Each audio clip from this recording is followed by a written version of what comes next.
announcement number 1, the Santa Barbara Rock Climbing Gym is apparently stoked to have the high school team. They just have a problem scheduling an instructor right now. So they say, I just talked to the owner yesterday, he says, I'm sorry, please be patient. We can't schedule a day yet because we're having trouble with our instructor schedules. They will figure that out soon. And they said, sorry about the delay. Second announcement, and I hope you're listening because students have apparently been confused. There are 2 separate post labs due tomorrow. So that includes Orlando Honda, and that includes Tunisia.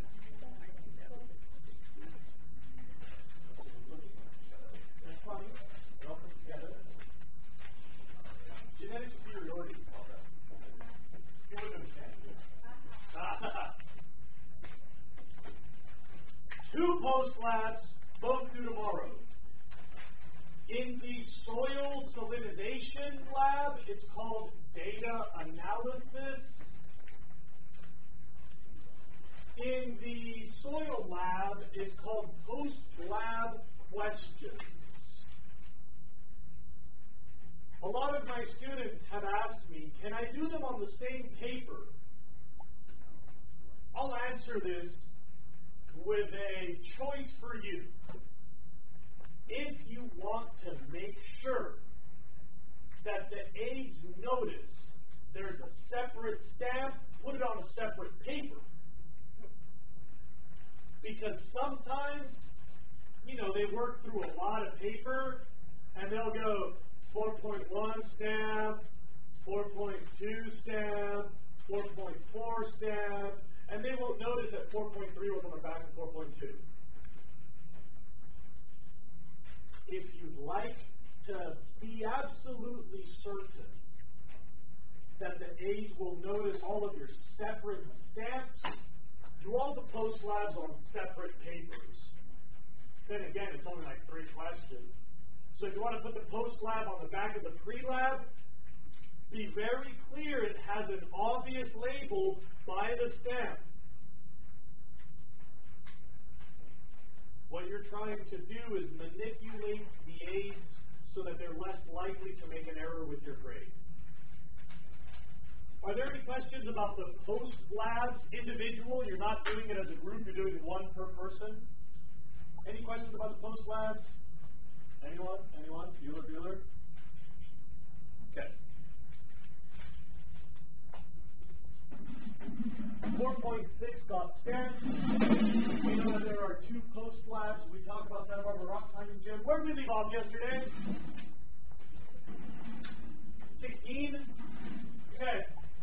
And don't say that I didn't warn you. If you're not taking notes, you're basically throwing away your exam. Did we talk about the Dust Bowl yesterday? Why do some people say yes? And some people say no? Alright. Got it. Okay, here goes. Anybody know what caused the Great American Dust Bowl? Poor farming techniques. Poor farming techniques that did what?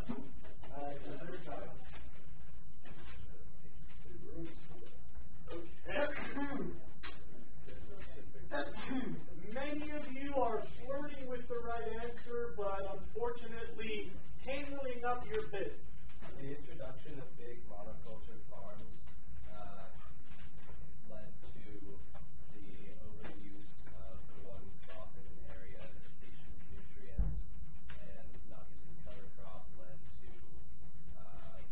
exposed topsoil, and it all just kind of started to blow away because the nutrients pushed down. Many things you said are accurate, but you're also tangling your bits. Yes. Yes. Now, please listen to me. I will repeat this clarification at least 3 other times today. Desertification does not equal erosion.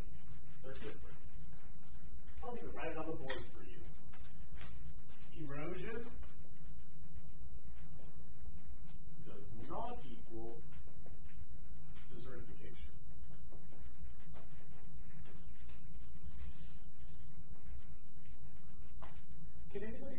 describe for me what is erosion? Yes? Either blows away or washes away. That's right. Erosion, in other words, is the loss of soil. That is a mechanical, a physical process. Dirt goes somewhere else. Erosion, then, is loss of soil. But what is desertification? Loss of nutrients. Correct. Desertification is loss of soil's quality.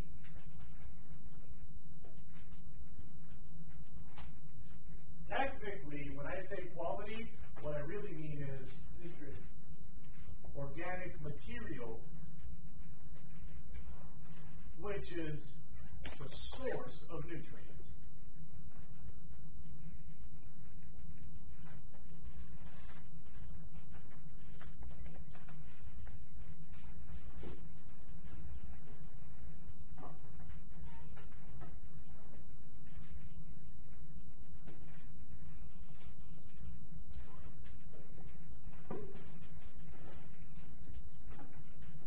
So, would anybody please like to tell me what caused the Great American Dust Bowl? Yes? Erosion. Who's to blame for the erosion? Farmers. Because they did what? They go off farm and they didn't farm right. Kind of ish. They plowed too much and they didn't ever use cover crops, so let the topsoil exposed. Yeah, we're getting a lot closer. Yes? Isn't it intense plowing combined with a major drought? Correct. There we go. Intense plowing made the dirt very crumbly and small. An intense drought kept stuff from growing. So the dirt is soft, fluffy, like dust, like a bowl of dust, you know? And that dusty soil was not anchored because the drought kept plants from growing. When you rely on Mother Nature to provide the rain, she sometimes says no. And then all your dirt goes like a fart in the wind, carries away somewhere else. Please don't tangle your desertification with your erosion. The Dust Bowl was an erosion issue. Intensive plowing plus drought. Now I've got one other little detail for you, and this is probably just for the nerds. What caused the drought? I mean, for a long time, we used to just say, well, of course the big Jesus. But we've learned something interesting about the water cycle on large land masses. Interestingly, if you look over here, the North Pacific provides a lot of moisture through evaporation that fuels our jet stream. The jet stream is a high altitude wind blowing that way. And as that high altitude wind blows that way, with all the moisture it got from the ocean, it drops a lot of water here in the Cascades, Sierras, and Rockies. Funny thing though, a lot of that water pours down this way, and then, because there's so much plant life here, grassland, remember grassland? All that grass stores water underground and daily breathes a little bit of water back into the air. That little bit of water raises the moisture content of the jet stream to that critical tipping point that lets it drop rainfall again. When the jet stream is 80% water, you add a few percent from the ground, and Yahtzee, you get rain. Interestingly, the farmers caused the drought. And also baby Jesus. Because the farmers removed biomass. All that farming and tilling and farming and tilling and farming and tilling got rid of all the surface litter so that now the soil retains no moisture. You don't get that daily rise in atmospheric moisture content, so you don't get those rainfalls. A recent reanalysis of weather data suggests that in areas where you didn't have intensive farming, you actually had more rain. Because the natural organic material would breathe out that little bump in moisture required to start the rainfall. How interesting would it be if we could say that aggressive farming activities caused the erosion, and then the erosion was really bad because aggressive farming activities caused a drought? This is all conjecture. We're not 100%. Nobody can be absolutely certain about things like the weather. But there's very good evidence that the farmers actually made their own drought. Anybody ever see that television show on HBO called Carnival? About a touring carnival during the Dust Bowl era? Very interesting. Okay. So enough of that.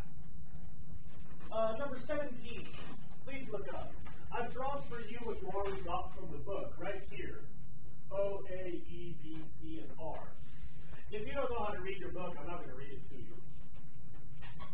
However, I'd like to draw your attention to those little tiny stars right there.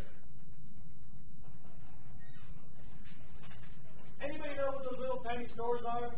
Those little stars between the surface litter and the topsoil?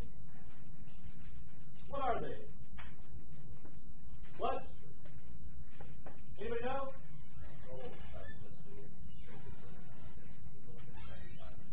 Uh-huh. Anybody else?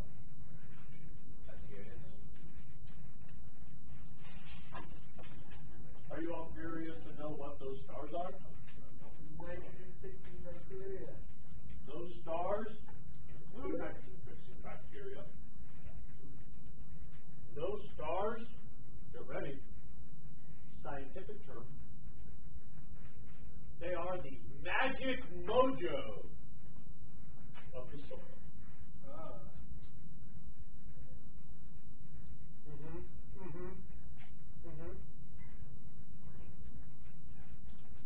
You guys remember at the very beginning of the year, we had the example food chain. That was like the third Monday of the school year. And I told you, don't worry about the decomposers. Decomposers are on the side. They take living stuff and make it into fuel for more living stuff. Remember that?